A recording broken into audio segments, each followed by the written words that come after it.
Hi, welcome to Exchange Recovery for the Unitrends System Administration course. By the end of this module, you'll be able to identify your recovery approach and options. You'll also be able to recover your entire Exchange database or itemized content. First, let's take a look at determining your recovery approach for Exchange. Really, always the first question in all the other modules as well too is, where are the backups that you want to recover? Usually they're going to be on the local appliance. Bring them back right away, that short-term retention you've got on your local appliance.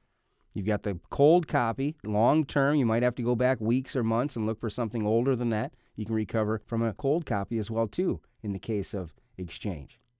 You can also recover Exchange from a hot backup copy as well too. When we start to really break these down though, that local appliance, the secret here is that it keeps all those backup catalogs ready for recovery on that local appliance, the local system. You can go right back to any recovery backup catalog right there and recover anything you need for Exchange. You've got the cold backup copy. Once again, the secret here is that you have to import those backups back to the appliance, and then the local recovery works the same. It's just filtering on the imported backups. You'll see a little bit of that in the demo. Once again, you can also do recovery from hot backup copies. That's the backup copy catalog that's kept ready for recovery on that off-site system, your hot recovery target. Once again, the secret really here is that you need to make sure you have hardware over there. You need to make sure you have a virtual machine ready to go, running Exchange through the agent so you can put the databases back. Or you can mount the Exchange points in time for itemized recovery off the hot targets as well too. They're ready to go. Next question is really, what type of recovery do you need? Do I need to put the entire database back, or am I looking for something in particular, more granular? When we start to break down the entire database recovery, you can do a complete mailbox database restore to the original Exchange server, any selected recovery area or the recovery storage groups. Once again, check your versions in there. Or an alternate location, a big flat file dump as well. You may have to put multiple times out to a storage server for auditing or going through and searching and getting multiple points, a month end going back 6 months. It can also be used for cloning and testing. You need to test your ability to bring back an Exchange recovery group or a mailbox group. You can do that. You can bring the entire database back for testing purposes. Now, granular recovery, recovering individual user content. Could be mail, calendar, their contacts, tasks, notes, folders, anything. Right? You can import and export PSTs through granular recovery. We recommend using third-party products such as Kroll on-track power controls. You're going to use their product and our recovery points to get to that itemized content. Okay, we're going to talk about that a little bit more as we go through. So again, there's a little note down there that Kroll can only be used with 32-bit versions of Outlook. Once again, we're going to talk a little bit more about Kroll as we keep going through, but you do have to use a 32-bit client version of Outlook.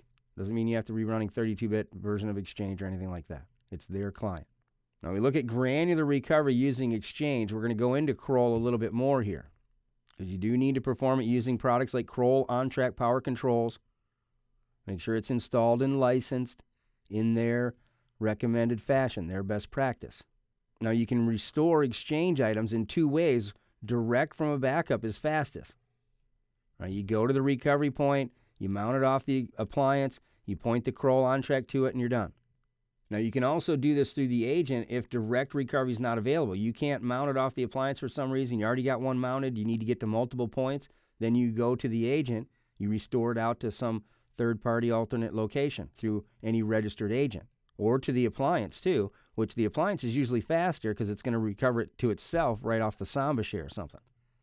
All right, we'll show you how to do that when we get into the demo a little bit as well. Now, unlike Kroll on-track power controls, other third-party tools are certified and supported by third parties, not just Unitrends. So, once again, we're providing out the structure for a lot of other third-party tools, but we really recommend Kroll on-track. We've had a partnership with them for a long time. Now, performing a granular Exchange recovery using that Kroll on-track, let's dive in a little bit deeper because you still have to go through the same process as putting the database back. You're going to identify the recovery point. You're going to go to your recovery, your backup catalog.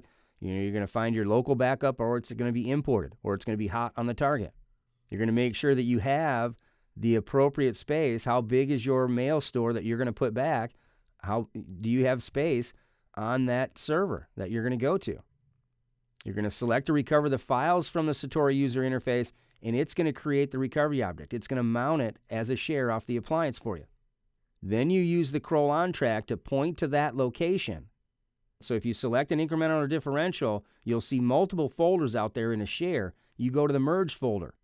In there, you'll see your EDB and all your transaction logs for exchange from that point. All right, now there are some restrictions based on access rights, depending on what you're putting back and how you're using Kroll. Usually you'll log in to somebody that has full administrative rights to the whole exchange store, and that way you don't have to worry about any of these rights. But if you are putting back content for one user, it may be just easier to log in as that user and recover it through their own rights. All right, once again, we do have a video tutorial. It's fantastic. Make sure you check it out. If you are using the Kroll on-track piece, you need a little bit more information, check our video tutorial section on Unitrends.com and look for the Exchanged Itemized Recovery or Kroll on-track. It's a really cool video tutorial that's out there for you. Okay, make sure that when you're done with any of this granular recovery, disconnect any network mappings that you might have done. Make sure you're out of that share space, and then tear down that share to make sure you get those resources back. You want to get those resources back to your appliance. It doesn't use a lot, but you do want to make sure you get them back when you're done. It will prompt you if you leave them up for too long. Now, when we look at recovering the entire Exchange backup, the entire set, you're going to choose your full or incremental or differential or, once again, that imported or off the hot. You're going to locate through the catalog your recovery point. You're going to filter down. Now, you've got some options when you set up the job, right? You can go to the original, the recovery storage group, all those different settings, flat file, alternate path, whatever you're going to make sure that you've met all your prerequisites. Not alternate path, alternate location, an alternate server. If the database is already there at one time, you need to make sure it's, meeting all those prerequisites before you try to restore it. We're going to talk about those prerequisites in more detail on the next two slides. All the different options for going to different servers and those prerequisites directly. The point here is that, once you pick your recovery point and you make that your recovery job, the system is going to create one synthetic recovery point for you, right? One single recovery point, and then it's going to restore that back to wherever you point in your step 2 there, based on your settings, right? It doesn't submit each job like almost all the other recoveries do. There's a couple here that you'll see in these modules that do create a synthetic recovery point rather than putting back the full in each of these incrementals. Now, you're going to wait until all this recovery is done, and when this job is all done, you're going to verify that the database has been restored by remounting the database and removing any of those prerequisite settings. We're going to talk about them again here on the next two slides.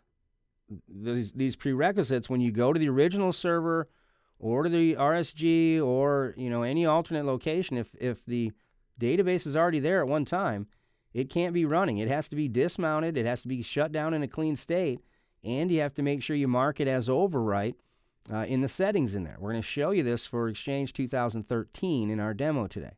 We're going to show you these prerequisites. Make sure that you go to the backside and remove manually. I usually move them to another folder, any of the new transaction logs, so it's going to put all those back. That's how you can really tell that this restore is successful. Now, the database name, it's going to remain unchanged. It's going to put it back as the same name. Its location's all going to be the same as if it wasn't changed. Even if you point it to a different location from that subdirectory, it's going to be renamed in the folder and all that just as if it were the same. Now, if you go to an alternate location, there's a few differences in here on actually what you'll see on the back end of the recovery. Now, this isn't the same if you're putting an entire database back. Remember, this is if you go to an alternate location and you put a full back, it's going to put the entire full back, just like a normal full, to the full alternate location. That's normal. Now, incrementals, once again, it does have to build these backups up into that synthetic process. It can become quite lengthy depending on the size of your incremental changes and going through that creation process to do the restore, especially going to an alternate location. I mean, that process is still really the same as well. Now, when we look at differentials, though, what you're going to see is in the location that you point it to, it's only going to contain the differential. That's why you have to go and clear out the transaction logs. It's going to put back the differential from that full point, and then it's going to rebuild the transaction logs from that differential point from then on when you mount and make the database active. right? Really here, you're only using if you want to replace certain files within, doing an itemized restore. Usually you're going to take an alternate location, you're going to dump it out, and you know that user's database is in that differential, and you're going to just dump that out because you want that change. You don't have to go through the process of dumping out an entire full or the incremental just to get to one small change. Now, when you think back to setting up your backups now, and you know about these differences in recovery, it may make some differences on the types of backups that you run based on the type of recovery that you're going to do. If you find yourself doing more itemized recovery, you may want to run more differentials so you can mount differentials quicker, recover them out quicker, and do itemized recovery a little bit quicker. Okay, just keep that in mind now. Now, there are some version exceptions when you think about restoring Exchange. 2010, 2013 can only have one database mounted at a time. And in Satori UI, it tells you that. Now, for Exchange Server 2007, the user is able to recover the backup of the information store without interfering with the ongoing operation of the Exchange server. By using that recovery storage group, it's not going to interfere with the live operation. Now, if you're recovering to that RSG, it must contain the same number of mailboxes and the public folders as the original storage group. It kind of has to look like it from the structure side. And in 2003 Exchange, you can only restore to the original location or an alternate location. You can't directly restore to an RSG in 2003. We talk about creating your Exchange recovery job, breaking this down a little bit more for you. Once again, you're going to identify that recovery point. Look at your catalog. What point in time do you need? Is it a local backup? Is it imported? Or is it even hot? You can do this off your target once again as well too. Now, you're going to verify that there's adequate space for the recovery that you're going to do on that new target server. Do I have enough storage to put this database over there? Or you're going to confirm that the prerequisites have been met. You're going to go to the server you plan on putting this on, and if the database is there, you're going to make sure it's dismounted. It's in a clean shutdown state. You're going to allow for overwrite. Once again, I'm going to show you this in the demo piece for the Exchange recovery today. You're going to start your recovery job. Once again, it's going to build that synthetic recovery point and restore. You confirm the recovery job is complete by remounting the database when it's all successful, and then once again, remove any prerequisite settings that you have. If you're restoring recovery database 2007 and above, you do have to use the Exchange management shell to extract it into a local mail PST and then merge that into the active store. You do have to do some back-end stuff through the management shell if it's 2007.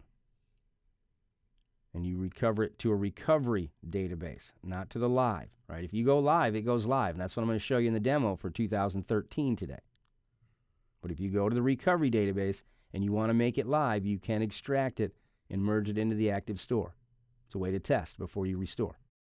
Now, there are some Exchange recovery best practices we want to go over with you.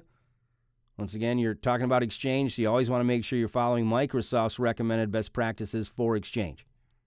It's their product. Make sure you're referring to them first and foremost on any type of recovery strategies and what works best for their solution. Now, Kroll Exchange, they have their own set of guidelines on how to use their product. If you're using Kroll on-track power controls, make sure you're checking with them and following their updates and their best practices as well too. We fit in along with those. We've been partnering with them for a long time.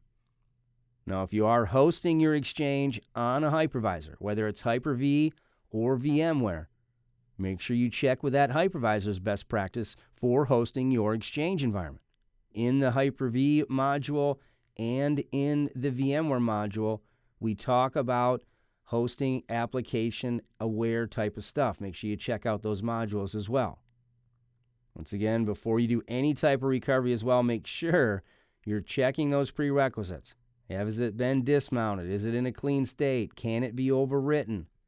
You're going to see a lot of failures at this point because you properly didn't dismount it or make sure these things are set. And then the last note there is remember to tear down once any type of recovery is done. You don't want to impact the next scheduled backup cycle. You want to make sure it's torn down. Make sure your recovery's done before the next backup cycle, usually. You try not to leave these things mounted. It will warn you once again if you leave them mounted for longer than 72 hours. Next, we're going to look at the Create Your Recovery Jobs tutorial. We're going to mount an Exchange backup for itemized recovery, and we're going to recover an entire Exchange backup to the original server and an alternate location. I'm going to show you both of those in the demo as well, too.